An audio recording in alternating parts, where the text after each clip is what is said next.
বিয়েতে ৫১টা শাড়ি পেয়েছিল মেয়েটা। অষ্টমঙ্গলায় ফিরে আরও ৬টা। এত শাড়ি একসঙ্গে সে জীবনে দেখেনি। আলমারির প্রথম তাকে সে রাখল সব নীল শাড়িদের। হালকা একটা নীল শাড়িকে জড়িয়ে ধরে বলল, তুই আমার আকাশ। দ্বিতীয় থাকে রাখল সব গোলাপিদের।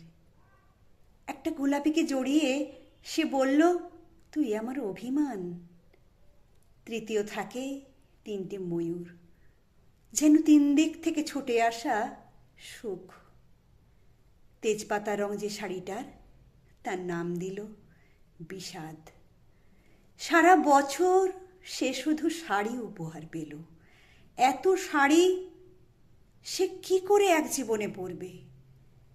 কিন্তু বছর যেতে না যেতে ঘটে গেল সেই ঘটনাটা। সন্ধ্যের মুখে মেয়েটি বেরিয়েছিল স্বামীর সঙ্গে চাইনিজ খেতে। কাপড়ে মুখ বাঁধা ৩টি ছেলে এসে দাঁড়ালো। স্বামীর তলপেটে ঢুকে গেল ১২ ইঞ্চি। ওপর থেকে নিচ, নিচ থেকে ডান দিক পড়ে রইল খাবার। চিলি ফিশ থেকে তখনও ধোঁয়া উঠছে। এর নাম রাজনীতি, বলেছিল পাড়ার লোকেরা। বিয়েতে ৫১টা শাড়ি পেয়েছিল মেয়েটা।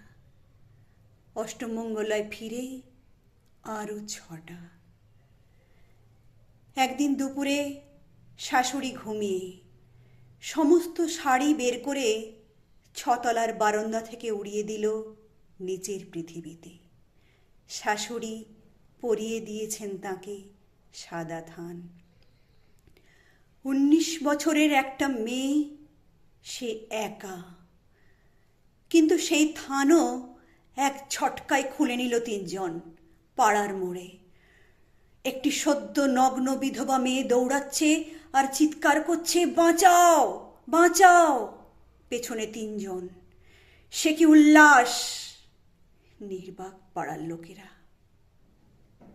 বিয়েতে ৫১টা শাড়ি পেয়েছিল মেয়েটা।